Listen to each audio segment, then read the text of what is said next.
nome do Padre, do Filho e do Espírito Santo. Amém. Podem sentar-se. Reverendíssimo Padre, caríssimos seminaristas, queridos fiéis, ontem tivemos duas grandes celebrações, duas grandes festas. A festa de São Pio X, último Papa canonizado pela Igreja Católica, e também o dia da ordenação sacerdotal do Padre Gilberto, já conhecido aqui de todos. Rezem pelo neo-sacerdote na Santa Missa de hoje. Ontem falamos sobre a importância do sacerdócio católico para a pregação da verdade, da doutrina católica e também para a administração dos sacramentos. Nós recebemos a graça de Deus por estas duas vias, por esses dois canais. Primeiro, pela oração, pedindo a Deus a graça da nossa conversão, como os leprosos de hoje.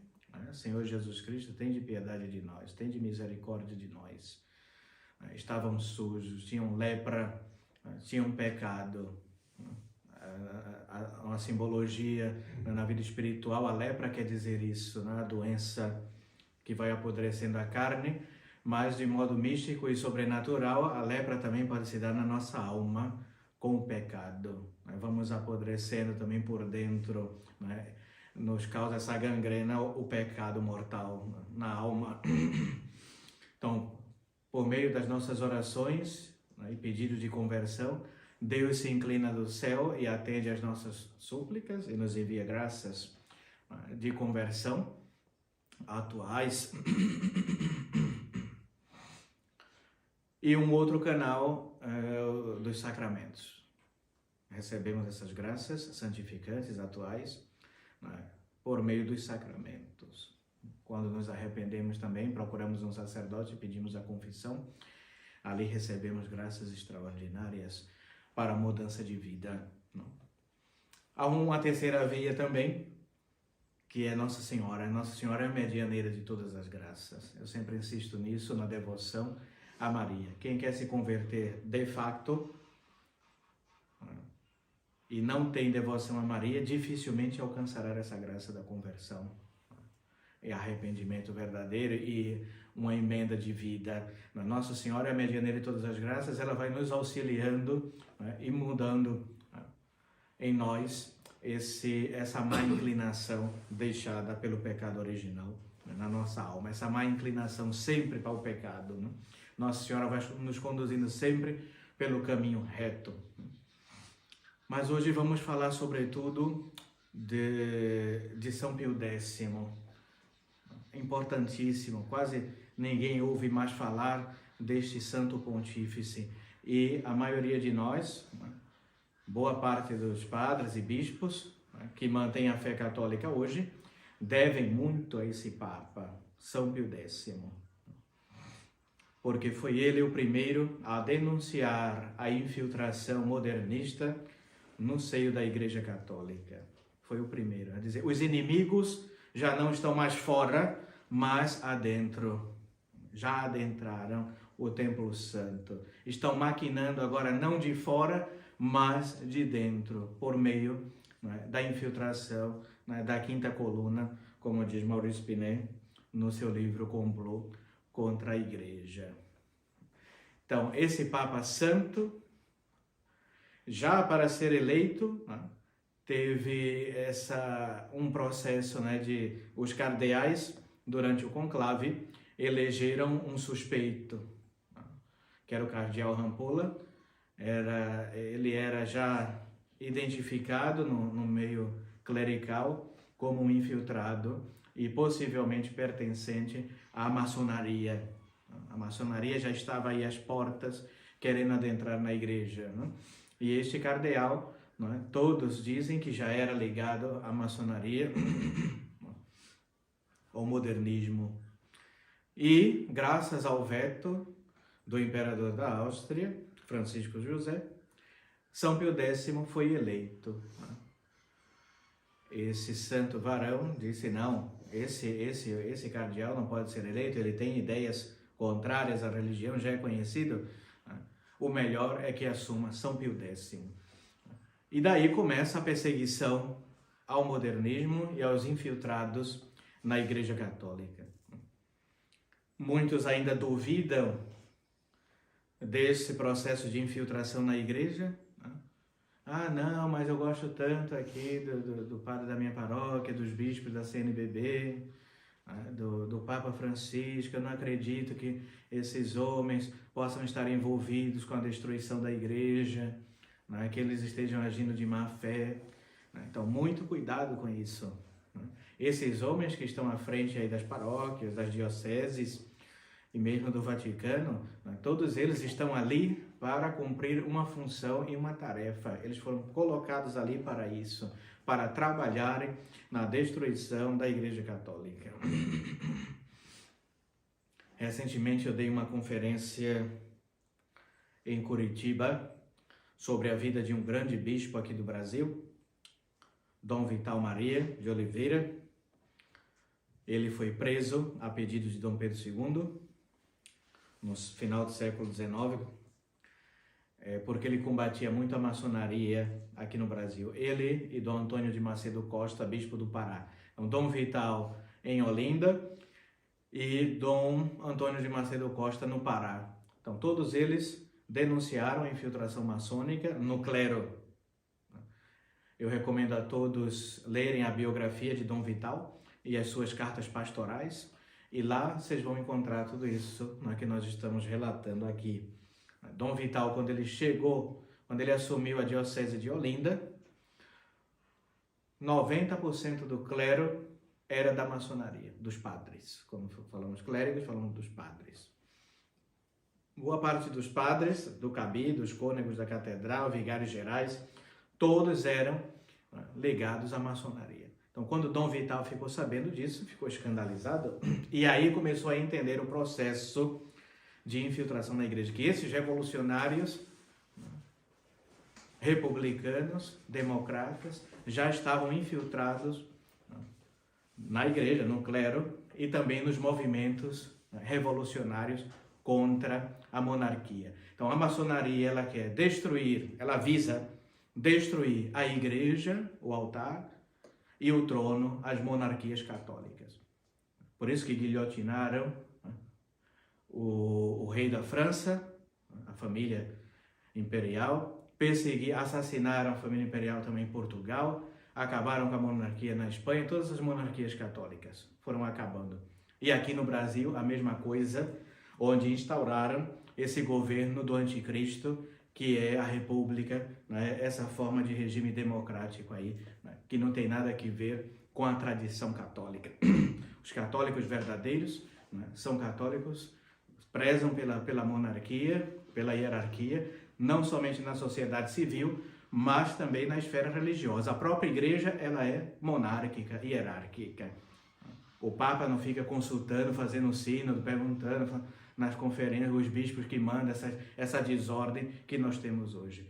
O Papa fala, ele é o representante de Cristo direto, aqui na Terra, ele fala e todo o orbe acata. Não existe democracia na igreja e nem tampouco na sociedade civil como vemos hoje.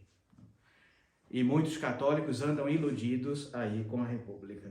Infelizmente, não compreendem esse processo, que é um processo revolucionário para destruir a ordem na sociedade civil e na esfera religiosa também. Por isso que estamos nessa anarquia total.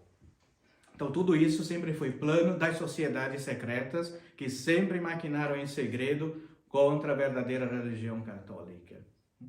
E saíram criando várias seitas. Uma delas, perniciosíssima, é o comunismo, criado pela maçonaria, pelo judaísmo, são braços do judaísmo, a maçonaria e o comunismo. E vemos também tantos comunistas, socialistas infiltrados hoje na igreja, padres que apoiam o PT, o Lula e toda essa gente aí de esquerda, aqui nesses outros países aqui da América do Sul também, todo tomado pela esquerda e pelo comunismo, e os padres militando à frente dessas revoluções, padres invasores de terra, bispos comunistas. A CNBB aqui, os bispos fazem missa para o Lula em cima de caminhão, de carroça, sei lá o quê, apoiando a invasão de terra e todas essas confusões. Então, o que é isso, se não uma infiltração? Você vai na igreja para ouvir a palavra de Deus, para receber a doutrina católica, e lá se fala de invasão de terra, de comunismo, contra a propriedade privada, todos esses disparates, reforma agrária, todas essas bobagens, porque aqueles homens ali não são mais católicos, são agentes da revolução. Então, São Pio X foi muito importante em denunciar isso. Cuidado, os inimigos não estão mais fora da igreja, como os protestantes, os espíritas, esses comunistas, arruaceiros, aí toda essa gente. Não, cuidado. Eles agora se disfarçaram de padres e estão aí nos templos católicos pregando a revolução. E esses homens, agentes aí do anticristo, botaram batinas, paramentos e foram para as igrejas para tentar destruir elas de dentro. Por isso que nós alertamos, muito cuidado.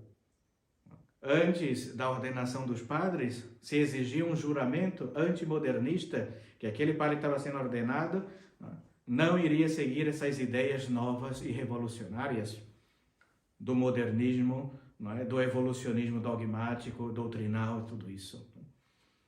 Foi o Paulo VI, se eu não me engano, quem tirou o juramento antimodernista e diminuiu a perseguição. E depois que assumiu Angelo Roncalli e convocou esse falso concílio Vaticano II, aí abriu as portas para o mundanismo dentro da igreja. E por isso que estamos nessa situação de crise atual. Não sabemos mais hoje em quem confiar. Se essa pessoa é o representante de Cristo, se são legítimos pastores ou não. Ou são impostores ou lobos ali. Que situação dramática. Mas tudo isso já foi escrito já, pelos papas, por autores católicos consagrados. Monsenhor Henri de Lassus, que escreveu A Conjuração Anticristã, detalha esse processo de infiltração na igreja. Crétino Joly também, a pedido do Papa Pio IX, entra nas lojas maçônicas durante as revoluções e pegam todos os documentos da alta venda italiana e lá tem todos os processos de infiltração na igreja. Então, cuidado, queridos fiéis. Por isso a importância de conhecer bem a doutrina católica e os documentos católicos. O Papa São Pio X escreveu a encíclica Pascendi Dominici Gregis, alertando a todos os bispos, sacerdotes e fiéis. Nós temos que conhecer esses documentos oficiais da Santa Igreja para não cairmos nessas falsas ideologias odiernas que estão em voga por aí hoje, ensinadas mesmo pelos altos escalões dessa falsa igreja conciliar. Então, muitos acreditam que estão militando baixo o estandarte do catolicismo e, pelo contrário, estão marchando nas fileiras da maçonaria, do comunismo, da revolução. Então, a importância de termos clérigos, sacerdotes, bispos, católicos, para continuarem defendendo a fé de sempre e administrando os sacramentos de sempre, sem alteração alguma, sem nenhuma novidade. Rezemos pela perseverança desses novos padres, bispos também, porque a Igreja de Cristo deve continuar até o final dos tempos. Esses inimigos da religião que trabalham sobre as ordens de Satanás acreditam que podem destruir a Igreja, porém a Igreja jamais será destruída. Nosso Senhor prometeu que as portas do inferno não prevaleceriam contra a verdadeira Igreja. E é por isso que nós estamos aqui hoje. Somos poucos católicos, poucos sacerdotes, poucos bispos aí no mundo que ainda restam, porém somos os católicos verdadeiros. Como dizia Monsenhor Dolan, nós somos os católicos que sobraram dessa grande revolução que foi o Concílio Vaticano II. Eles são os impostores, ocupam os nossos templos, mas nós é que guardamos a fé e somos ainda o verdadeiro catolicismo. Podemos nos arrogar essa prerrogativa. Então, paciência e perseverança e vigilância. Atender. Será que isso de fato é a doutrina católica? Será que esses sacramentos que eu estou recebendo são os sacramentos da Igreja Católica? ou são falsificações, não é? E se são falsificações, se essa doutrina não corresponde com a doutrina de sempre da igreja, atenção, não são legítimos pastores, são falsos pastores. E como eu sei isso, não é? Conhecendo a doutrina, conhecendo o catecismo, conhecendo o ensinamento dos papas, dos padres da igreja, da tradição, dos santos doutores, essa doutrina que sempre foi pregada e ensinada desde os apóstolos até os nossos dias, sem adulteração. Então rezemos, queridos fiéis, tudo já foi anunciado, né? Inclusive as aparições de Nossa Senhora, todas as aparições da Santíssima Virgem, aprovadas pela Santa Igreja, não essas falsas aí, né? Que em todo lugar hoje Nossa Senhora fica aparecendo por aí. Então, atenção, as aparições aprovadas pela Santa Igreja, Nossa Senhora do Bom Sucesso, Nossa Senhora de Fátima, Nossa Senhora de La Salete, todas essas aparições aprovadas pela Igreja alertam os católicos do mundo inteiro contra esse processo de infiltração na Igreja e fala sobre essa crise que virá. Nossa Senhora em Fátima pede mesmo a consagração da Rússia, de maneira especial a Rússia. Ela já via essa revolução bolchevista, comunista, que iria se espalhar esses erros no mundo inteiro, pede ao Papa que consagre a Rússia. Esse pedido não foi atendido e fala também no seu segredo, sobre os desastres que virão. O terceiro segredo foi arquivado, não sabemos, infelizmente, qual é o verdadeiro, o que é que não é, porque os modernistas ocultaram isso, mas normalmente a maioria dos teólogos que estudaram, vaticanistas que estudaram a questão a fundo das aparições de Fátima, fala claramente que esse segredo e essas mensagens de Fátima está relacionado à infiltração comunista no clero, na igreja, e também o desastre que seria o Concílio Vaticano II, para as almas, a perda das almas. Então, rezemos, a mensagem de Nossa Senhora é urgente, é uma mensagem de conversão. Nossa Senhora diz, as duas tábuas de salvação será a devoção ao meu Imaculado Coração e a reza do Rosário. Então, a importância, são duas armas que dá Nossa Senhora para os fiéis católicos que vivem nesses dias de trevas. Devoção ao Imaculado Coração de Maria e a recitação diária do Santo Rosário. E eu recomendo, sobretudo, o Rosário em família. Quem não pode ir à Santa Missa, quem mora longe, onde não tem missa católica próxima, que não está em união com os hereges da maçonaria, do Bergoglio, se não tem a missa católica, rezem o Rosário em família, todos os domingos. Pode-se fazer a comunhão espiritual, pode-se também ler as leituras da missa, a epístola do Evangelho e meditar nessas leituras da Santa Missa, ou seja, passar um domingo com o nosso Senhor. Então, queridos fiéis, que estejamos alerta, conheçam a vida de São Pio X, conheçam os documentos do Papa São Pio X, tudo isso foi alertado, tudo que está se passando hoje nas nossas igrejas, nos templos católicos, tudo isso já foi dito, falado, repetido. Nós temos uma quantidade imensa de documentos que fala sobre esse problema pelo qual estamos passando hoje, essa crise na igreja. Então, só se engana quem quer.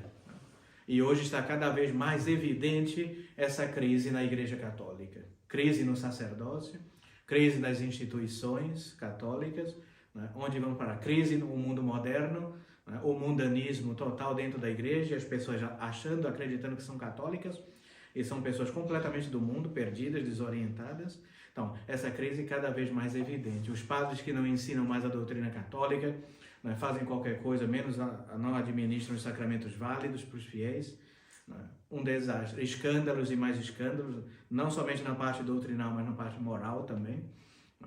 Então, as pessoas aí estão vendo os escândalos desse Francisco, cada vez mais ensinamentos heréticos, públicos, manifestos, heresias manifestas, públicas, e as pessoas, graças a Deus, estão acordando. Falam, não, isso daí não é da Igreja Católica. Isso daí pode ser qualquer coisa, menos da Igreja Católica. Todas essas encíclicas do Francisco exaltam a doutrina maçônica, liberdade, igualdade e fraternidade. É fraternidade universal, nova ordem mundial. Um governo único que virá. uma religião única. Ele mesmo trabalha para essa religião falsa, ecumênica, pacifista e universal, ecologia, essa religião ecológica. Ele mesmo fala, né, teologia verde, ecoteologia, todas essas heresias aí, menos o catolicismo autêntico e verdadeiro. Então eu tenho que me posicionar, assim como os padres estão se posicionando. Ou ficamos de lado de Deus, de Jesus Cristo e da verdadeira igreja, ou ficamos do lado da falsidade, da mentira e do engano. Então os católicos têm de se posicionar. Estamos nesse tempo da última batalha. Necessitamos, como disse São Luís Maria Grignion de Montfort, de sermos esses apóstolos dos últimos tempos. Pregar, anunciar a verdade, não ocultar, não dissimular, não pregar a mentira, mas a verdade. Estão se levantando esses apóstolos dos últimos tempos, como diz São Luís Maria Grignion de Montfort no seu livro Tratado da Verdadeira Devoção. Então, eu quero lutar em qual exército? Eu quero combater de que lado? Do lado de Jesus Cristo, dos santos, da Santíssima Virgem, ou do lado do diabo, do anticristo e do falso profeta, que está indo aí para destruir e perder cada vez mais as almas. Rezemos, queridos fiéis, estamos numa situação difícil, porém temos que trabalhar, temos que lutar, temos que ser fiéis à causa católica, não abandonar a religião católica como vemos tanta apostasia no mundo de hoje. Ser fiel a nosso Senhor Jesus Cristo e a sua doutrina até a hora da morte. Até a hora da nossa morte teremos que combater. E com o auxílio de Nossa Senhora, com o auxílio de São Miguel Arcanjo, dos bons padres e bispos que ainda restam no mundo católico, com os sacramentos e uma vida de oração, vamos, se Deus quiser, progredir neste caminho reto que conduz ao céu. Ave Maria Puríssima. Em nome do Padre, do Filho e do Espírito Santo. Amém.